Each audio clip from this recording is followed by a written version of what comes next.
Happy new year બધાને.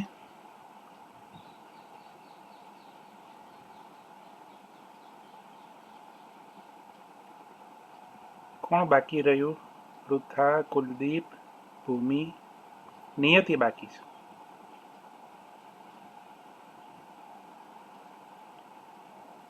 શું વેકેશનમાં કંઈ વાંચ્યું કે મજા કરી?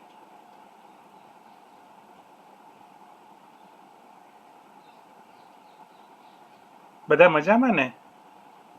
ભૂમિ, તમે ઓલ વેલ? સારું.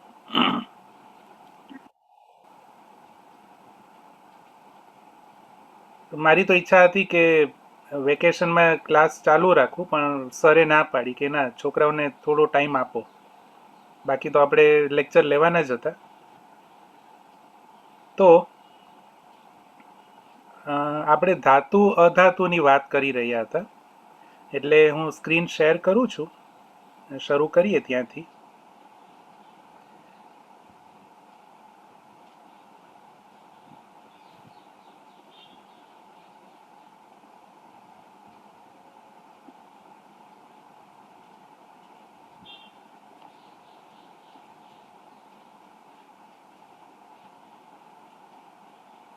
તમને હું પછી સ્લાઇડ મોકલી આપીશ.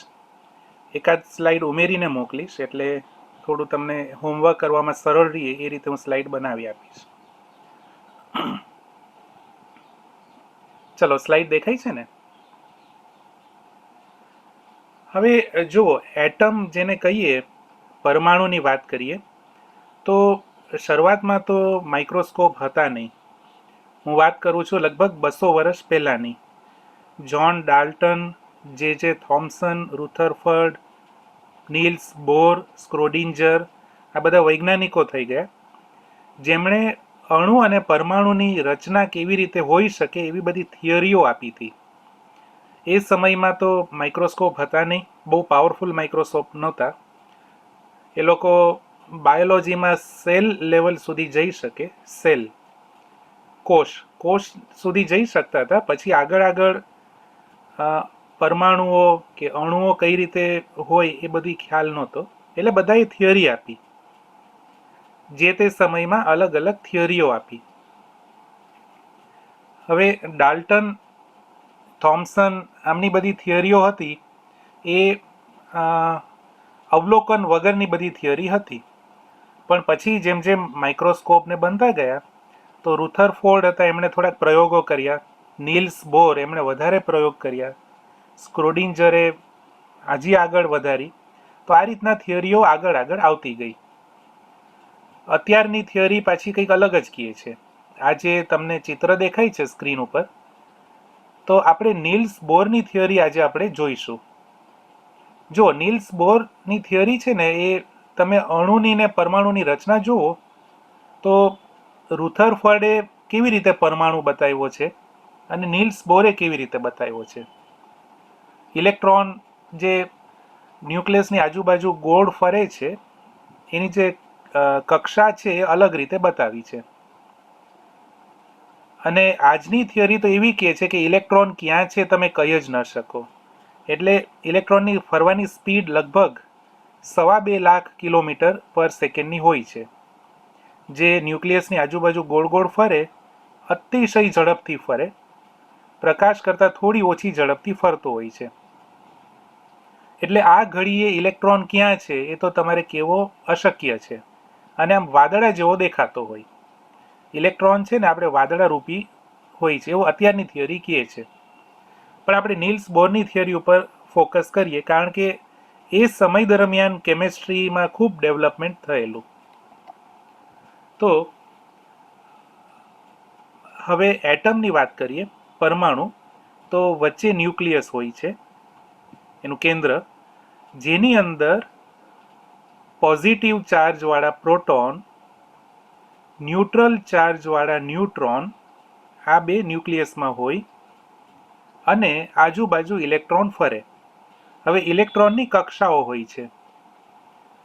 અંદરની કક્ષા, એનાથી બહારની કક્ષા, પછીની કક્ષા, આવી ઘણી બધી કક્ષાઓ હોય છે.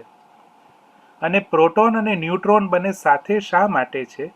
તો પ્રોટોન એટલે પ્લસ તમે જુઓ પ્લસ ચાર્જ જેને આપણે ધન કહીએ એ પ્રોટોન હોય. હવે એ પ્રોટોન અંદર અંદર અપાકર્ષણ ન થાય એટલા માટે ન્યુટ્રોન હોય છે જે એને જકડી રાખે છે.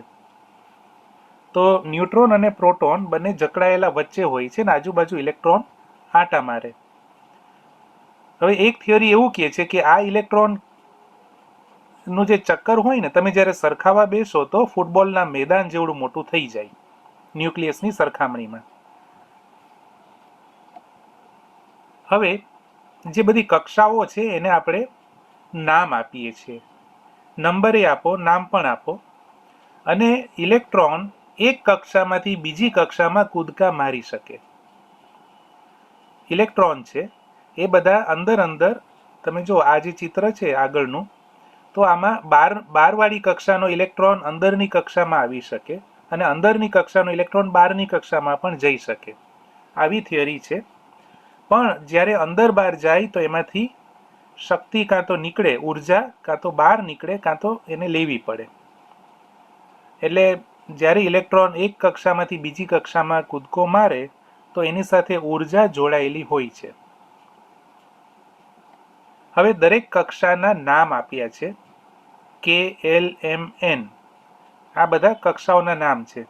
જે અંદરની સૌથી અંદરની કક્ષા છે તેને કે કહીએ, પછી એલ આવે, એમ આવે, એન આવે. તો આ રીતે બધા કક્ષાઓના નામ છે. હવે દરેક કક્ષામાં અમુક ઇલેક્ટ્રોનથી વધારે શક્ય નથી. ધારો કે કે નામની કક્ષા છે તો કેમાં વધીને 2 ઇલેક્ટ્રોન આવે. જો ત્રીજો ઇલેક્ટ્રોન હોય તો એ કેમાં નહીં આવે પણ એલમાં જતો રહેશે. એટલે જે તમે જમણી બાજુનું ચિત્ર જુઓ છો તો કે કક્ષાની અંદર મેક્સિમમ 2 ઇલેક્ટ્રોન આવે, એલની અંદર 8 ઇલેક્ટ્રોન આવે. આ રીતના અલગ અલગ કક્ષામાં અલગ અલગ સંખ્યામાં ઇલેક્ટ્રોન આવી શકે. આનાથી ઓછા હોઈ શકે પણ વધે નહીં ક્યારેય. એટલે કે કક્ષામાં 1 ઇલેક્ટ્રોન હોઈ શકે પણ 2 ના 3 ન થાય. એ જ રીતના એલની અંદર 8 અથવા 8થી ઓછા હશે પણ 8થી ક્યારેય વધશે નહીં. હવે એક ફોર્મ્યુલા છે, જો 2n². તમે કક્ષાને નંબર આપી દો n = 1 2 3 4 એ રીતે, તો દરેક કક્ષામાં કેટલા ઇલેક્ટ્રોન હોય એની ગણતરી કરવી હોય તો 2n² એટલે n = 1 લેશો તો કે કક્ષામાં 2 ઇલેક્ટ્રોન, n = 2 કરી નાખશો તો n² એટલે 4 થયા, તો 2 × 4, 8 ઇલેક્ટ્રોન એલ કક્ષામાં. આ રીતના તમે આ ફોર્મ્યુલાથી કઈ કક્ષામાં મેક્સિમમ કેટલા ઇલેક્ટ્રોન હોય એ જાણી શકો. અહીંયા સુધી ક્લિયર? કોઈને પ્રશ્ન? ઓકે. આ બધું છે ને કદાચ 9માં આવી ગયું હશે, રિપીટેશન થતું હશે. હવે જો આ કોષ્ટક તમારી બુકમાંથી લીધેલું છે. કયા તત્વમાં તેનો પરમાણ્વીય ક્રમાંક કયો છે અને કઈ કક્ષામાં કેટલા ઇલેક્ટ્રોન હોય છે. જો હિલિયમ, સૌથી પહેલું હિલિયમ છે તો એની અંદર 2 ઇલેક્ટ્રોન હોય, કે કક્ષામાં બંને સમાઈ જશે. નિયોનની અંદર 10 ઇલેક્ટ્રોન હોય છે તો અંદરની કક્ષામાં 2 અને બહારની કક્ષામાં 8. એ જ રીતના આર્ગોન તો 2 8 8. હવે થિયરી શું કહે છે કે જો બહારની કક્ષામાં, એક જ મિનિટ હું પોઇન્ટરથી બતાવી દઉં તમને. બહારની કક્ષામાં જો ઓછા ઇલેક્ટ્રોન હોય તો એ રિએક્શન કરવાનો પ્રયત્ન કરશે. જે સૌથી બહારની કક્ષા છે એમાં 8 ઇલેક્ટ્રોન હોય એટલે કક્ષા પૂર્ણ થઈ ગઈ, ફૂલ કોન્ફિગરેશન કહેવાય. પણ 8 કરતાં જો ઓછા ઇલેક્ટ્રોન હોય તો એ પ્રતિક્રિયા અથવા કે રિએક્શન કરવા માટે તત્પર હશે. તો તમે જુઓ આ 2 કક્ષા ફૂલ થઈ ગઈ એટલે આ રિએક્શન કરવા માટે તૈયાર નથી. એ જ રીતના અહીંયા 8 એટલે આ ફૂલ થઈ ગઈ છે. જે કક્ષામાં મેક્સિમમ 8 હોય એની અંદર 8 આવી ગયા છે. એ જ રીતના અહીંયા પણ 8 આવી ગયા છે. એટલે આ જે પહેલા 3 તત્વો છે એને આપણે ઉમદા વાયુ કહીએ છીએ, નોબલ ગેસ. આ લોકો રિએક્શન બહુ ઓછા કરે. આ 3 વાયુ છે, હિલિયમ, નિયોન અને આર્ગોન, આ રિએક્શનમાં ઓછા ભાગ લેશે, બહુ જલ્દી રિએક્શન ન કરે. અને તમે અહીંયા જુઓ, એક ઇલેક્ટ્રોન વધારાનો છે. આ ઇલેક્ટ્રોન છે ને કૂદું કરે, ગમે ત્યારે એને બહાર નીકળવા માટે પ્રયત્ન કરતો હોય. એ જ રીતના અહીંયા 2 છે, તો આની કૂદકા મારવા હોય. હવે પોટેશિયમની જો વાત કરીએ તો પોટેશિયમમાં 8 તો છે, પણ પાછી એક વધારાની કક્ષામાં એક ઇલેક્ટ્રોન વધી પડ્યો છે, એટલે એને પણ રિએક્શન કરવામાં તત્પરતા હોય છે. આ બધા ઇલેક્ટ્રોન કેવા છે જેને બહાર કૂદકા મારવા હોય, બરાબર ને, રિએક્શન કરવા માટે એમને છટકવું હોય. એક થિયરી એવી છે કે આ બધા ઇલેક્ટ્રોન છે ને અમુક બળથી ખેંચાયેલા હોય છે. આ બધા ઇલેક્ટ્રોન છટકી કેમ નથી જતા, તો અમુક એવા આકર્ષણના બળ હોય કે જેથી આ ઇલેક્ટ્રોન બધા અંદર તરફ ખેંચાય. જેમ પૃથ્વી સૂર્યની આજુબાજુ ફરે છે જે ગુરુત્વાકર્ષણને કારણે, એમ આની અંદર પણ એક બળ હોય છે. ગુરુત્વાકર્ષણ નહીં, કોઈ બીજા પ્રકારનું એક બળ હોય છે. હવે જો બહારનો ઇલેક્ટ્રોન હોય તો એમાં એ બળ ઓછું રહેવાનું. જે દૂરનો ઇલેક્ટ્રોન હોય તો એને બહાર જવાની વધારે આતુરતા હોય, આપણે એવું ગણી શકાય.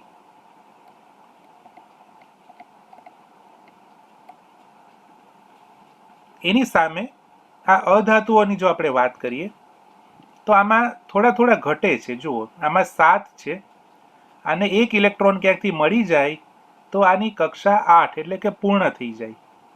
ઓક્સિજનને 2 ઘટે છે, એને જો 2 મળી જાય, 2 ઇલેક્ટ્રોન બહારના કોઈ એને મળી જાય તો 2 ને 8 એટલે પૂર્ણ થઈ જાય. આપણે જેને કહીએ ને કે આમ સંતોષ થઈ જાય કે ચલો મારી કક્ષાઓ પૂરી થઈ ગઈ છે. એ જ રીતના નાઇટ્રોજનને 3 ઘટે છે. તો આ જે બધા અધાતુઓ છે જે અહીંયા લિસ્ટમાં બતાવ્યા છે, એમને ઇલેક્ટ્રોન મેળવવાની તત્પરતા હોય, ધાતુઓને ઇલેક્ટ્રોન ગુમાવવાની તત્પરતા હોય છે. એટલા માટે એ લોકો પ્રક્રિયા કરતા હોય છે. હવે આ જે છે સોડિયમ ક્લોરાઇડ કેવી રીતે બને, તો સોડિયમનું તમે જુઓ, સોડિયમનું જે પરમાણુ છે એમાં એક ઇલેક્ટ્રોન વધારાનો છે, એ ક્લોરીનને ડોનેટ કરશે.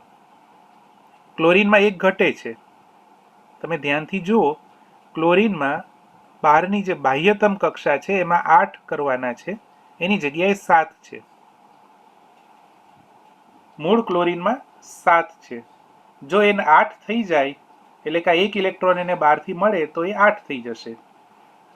તો આ 2 વચ્ચે એક બોન્ડ બનશે, સંયોજન બનશે, અને સોડિયમ એટલે કે Na અને ક્લોરીન Cl એ બંને જોડાઈ જશે. હવે સોડિયમ છે ને એ 1 ઇલેક્ટ્રોન ડોનેટ કરે છે. આ જે સોડિયમ Na છે એમાંથી 1 ઇલેક્ટ્રોન ઓછો થાય એટલે Na પ્લસ થઈ જશે. તમે જુઓ, Na પ્લસ થઈ જાય છે. શા માટે પ્લસ કહીએ, તો એને 1 ઇલેક્ટ્રોન ગુમાવી દીધો એટલે એના પ્રોટોન વધી ગયા. આ પહેલા જેટલા પ્રોટોન હતા એટલા જ ઇલેક્ટ્રોન હતા, પણ 1 ઇલેક્ટ્રોન કૂદકો મારીને બહાર જતો રહ્યો. તો સોડિયમ છે એ હવે પોઝિટિવ થઈ ગયો છે, એમાં 1 ઇલેક્ટ્રોન વધી પડ્યો, સોરી 1 પ્રોટોન વધી પડ્યો છે, એટલે આપણે Na પ્લસ કહીએ, બરાબર ને. આ પોઝિટિવ ચાર્જ થઈ ગયો, કેટાયન પણ કહે છે. એ જ રીતના ક્લોરીનને 1 ઇલેક્ટ્રોન મળ્યો, ઇલેક્ટ્રોન નેગેટિવ હોય છે, એટલે Cl છે એ પહેલા 7ની કક્ષા હતી ત્યારે ક્લોરીન હતો, પણ હવે Cl માઇનસ થઈ જાય છે. એના ચાર્જમાં 1 ઇલેક્ટ્રોન વધી ગયો છે, એટલે આપણે એને એનઆયન કહીએ છીએ.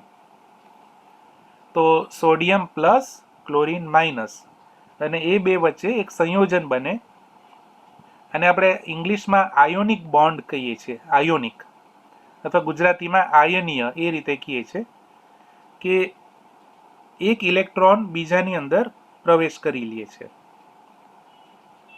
હવે બીજું એક ઉદાહરણ જોઈએ. અચ્છા, તમારી બુકમાં આ રીતે લખેલું છે, આ તમારી પુસ્તકનું મેં લીધું છે, સમજાય છે? જુઓ, ધ્યાનથી જુઓ જરા.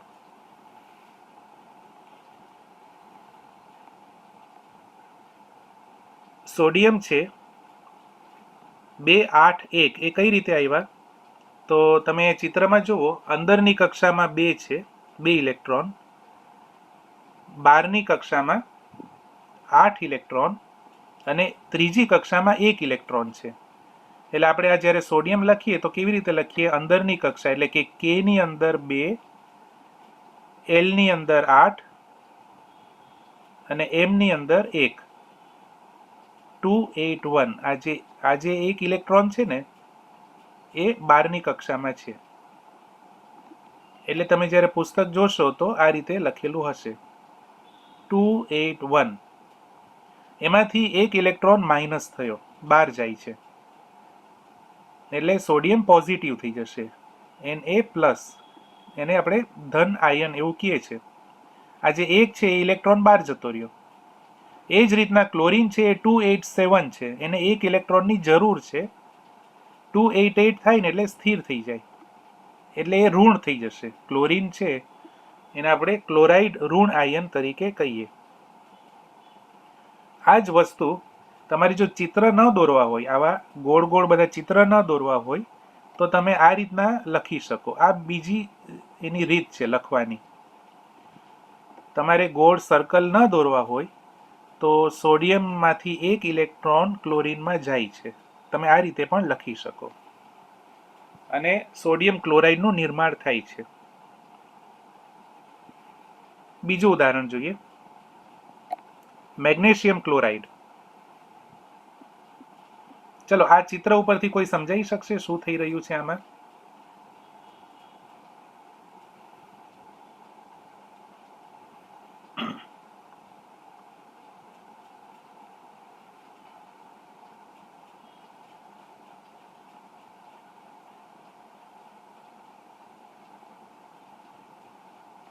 મેગ્નેશિયમની બહારની કક્ષામાં કેટલા છે? 2 છે, બરાબર. એટલે આની જે રચના કહેવાય ને 2 8 2 આ રીતે આવશે. સોડિયમમાં 281 હતું, મેગ્નેશિયમમાં 282. એટલે બહારની કક્ષામાં જે 2 ઇલેક્ટ્રોન છે એને કૂદકો મારીને નીકળવું છે. બહારની કક્ષાના 2 ઇલેક્ટ્રોનને બહાર જવું છે. તો એ 2 ઇલેક્ટ્રોન જો ક્લોરીન હોય સામે તો એક એક કરીને વહેંચાઈ જશે. ક્લોરીનના આપણે 2 એટમ લઈએ છીએ. એક ઇલેક્ટ્રોન ક્લોરીન 1 માં જશે, બીજો ક્લોરીન 2 માં જશે, એટલે ક્લોરાઇડ કહીએ આપણે. તો MgCl2 બનશે. મેગ્નેશિયમ ક્લોરાઇડ એટલે એક મેગ્નેશિયમનો પરમાણુ ક્લોરીનના 2 પરમાણુ સાથે રિએક્શન કરશે અને જે સંયોજન બને છે તે MgCl2 આ રીતે બને છે. જ્યારે ઇલેક્ટ્રોનની આપ-લે થાય તો એને આયોનિક બોન્ડ, ઇંગ્લિશમાં એને આયોનિક બોન્ડ આવું કહે છે. તમારી પુસ્તકમાં આ રીતે બતાવ્યું છે. Mg ની બાજુમાં 2 ટપકા કરવાના, એટલે 2 ઇલેક્ટ્રોન વધારાના છે. એ 2 ઇલેક્ટ્રોન જ્યારે મેગ્નેશિયમમાંથી બહાર નીકળશે તો મેગ્નેશિયમ છે ને ધન આયન બની જશે, પોઝિટિવ.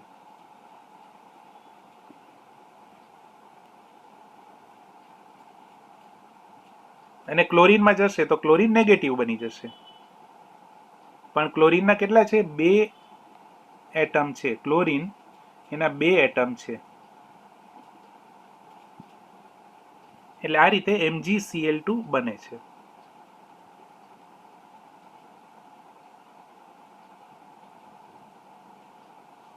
આપણે જેમ નહીં પેલું કોરોનામાં કોઈના સંપર્કમાં આવો તો કોરોના પોઝિટિવ થઈ જાવ, એમાં આ બધા ધાતુઓ કોઈના સંપર્કમાં આવે તો જ પોઝિટિવ થાય.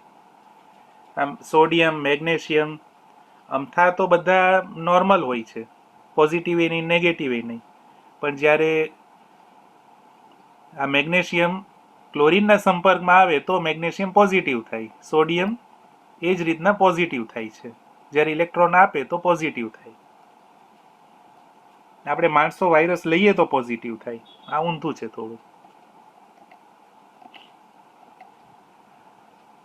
તો આ બધા છે ને આયનીય સંયોજન છે. આપણે 2 ઉદાહરણ મેં જે આપ્યા, NaCl સોડિયમ ક્લોરાઇડનું આપ્યું, મેગ્નેશિયમ ક્લોરાઇડનું આપ્યું, એવા બીજા બધા ઉદાહરણમાં તમે LiCl, CaCl2 calcium chloride, CaO calcium oxide, આ બધા જ આયનીય સંયોજન છે. આમના ગલન બિંદુ અને ઉત્કલન બિંદુ ખૂબ ઊંચા હોય છે. એને એની એક પ્રોપર્ટી કહેવાય. ગલન બિંદુ અને ઉત્કલન બિંદુ ખાસા એવા ઊંચા હોય છે, વધારે હોય છે. કેલ્વિનમાં અહીંયા આપેલા છે. આ તમારી બુકમાંથી જ લીધેલું છે આપણે. તો થોડા ગુણધર્મો જોઈએ. આ બધા મીઠું તો તમને ખબર છે, મીઠું ગાંગડીઓ હોય છે, બરાબર ને? મીઠાની ગાંગડી હોય છે, ક્રિસ્ટલ જેવા હોય છે. તો એ બ્રિટલ હોય છે, બરડ. મીઠું તમારે તોડવું હોય, હથોડી મારો તો એના ટુકડા થઈ જાય. એ બરડ હોય છે. આ એનો પહેલો ગુણધર્મ. આ ધન અને ઋણ આયન વચ્ચેનું જે આકર્ષણ છે તેને લીધે આ બધા સંયોજનો છે એ બરડ બની જાય છે. પછી બીજો ગુણધર્મ, એના ગલન બિંદુ અને ઉત્કલન બિંદુ ખૂબ ઊંચા હોય છે, વધારે હોય છે. ત્રીજું, પાણીમાં આરામથી ભળી જાય. પાણીની અંદર દ્રાવ્ય કુદરતી છે, તમે મીઠું પાણીમાં નાખો એટલે ભળી જવાનું છે, કારણ કે પાણીમાં આ બધા પાછા છૂટા પડી જાય. પણ કેરોસીન પેટ્રોલમાં નહીં થાય, એમાં અદ્રાવ્ય છે. કેરોસીન પેટ્રોલ વગેરેમાં અદ્રાવ્ય હોય છે. અને વિદ્યુતનું વહન થાય કે નહીં, તો તમે આ ચિત્ર જુઓ ને, વિદ્યુતનું વહન કરવા માટે છૂટા ઇલેક્ટ્રોન હોય તો વધારે સારું. આ રીતના જો છૂટા ઇલેક્ટ્રોન હોય ને તો વિદ્યુતનું વહન થાય. પણ અહીંયા સંયોજન બન્યા પછી ઇલેક્ટ્રોન છૂટા રહેતા નથી. એટલે આ બધા NaCl, MgCl2 એ બધા વિદ્યુતનું વહન નહીં કરે. પણ જો એને પાણીમાં નાખશો તો એ પાણી વિદ્યુતનું વહન કરશે. મીઠાવાળું પાણી હોય તેમાં તમને શોર્ટ લાગે. 3 ઇડિયટ્સ જોયું હોય તો યાદ રહેશે તમને બધું. મીઠાવાળું પાણી હોય તેમાં શોર્ટ લાગે. ડિસ્ટિલ વોટર હોય તો શોર્ટ ન લાગે. તો આ બધા એના ગુણધર્મો છે જે તમારા પુસ્તકમાં આપ્યા છે, એટલા છે આપણે અહીંયા.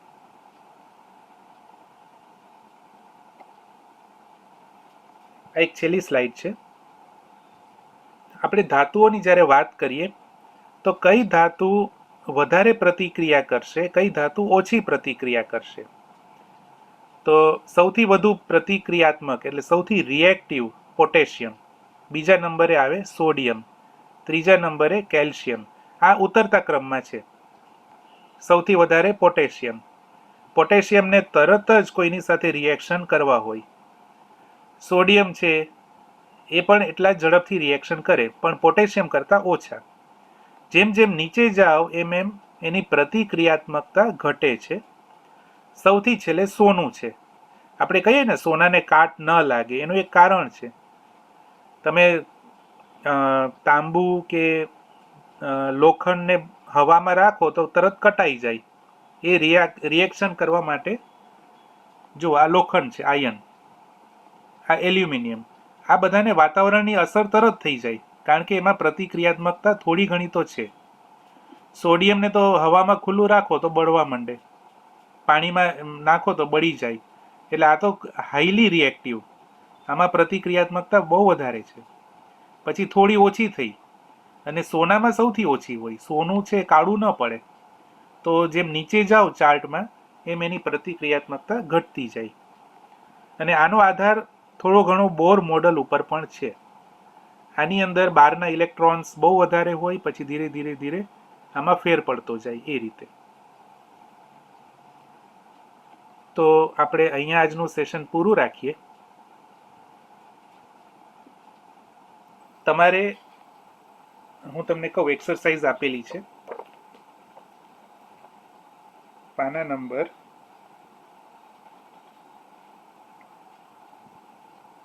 49. 2 પ્રશ્ન છે, ટોટલ 3 થાય છે.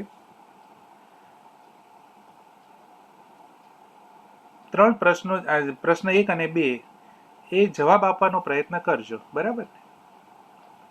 49, પેજ 49. આ મેં પહેલા ભણાવી દીધું, પછી તમે રિએક્શન ભણશો ને તો મજા આવશે. ધાતુ અધાતુ રિએક્શન કેવી રીતે કરે તો તમને ખબર પડે કે આ બધું પાછળનું આયનીયનું બંધારણ જે હોય એ પ્રમાણે રિએક્શન કરતા હોય છે. અને એક જ મિનિટ, એક તમને એક ચોપડીનો એક પેજ બતાવી દઉં. ઇંગ્લિશ બુક છે.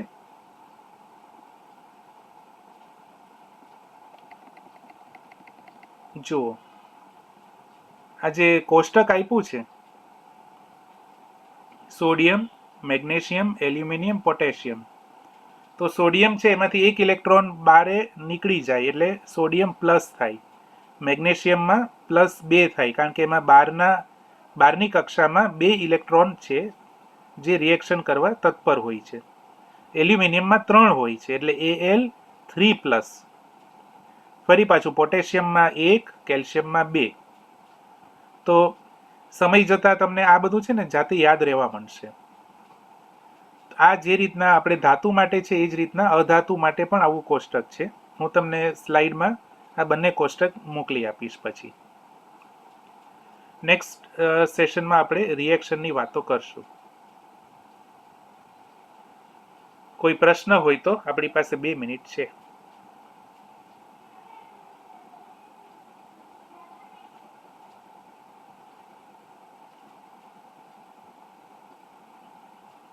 સારું, તો આજે સોમવાર છે, શુક્રવારે ફરીથી મળશું.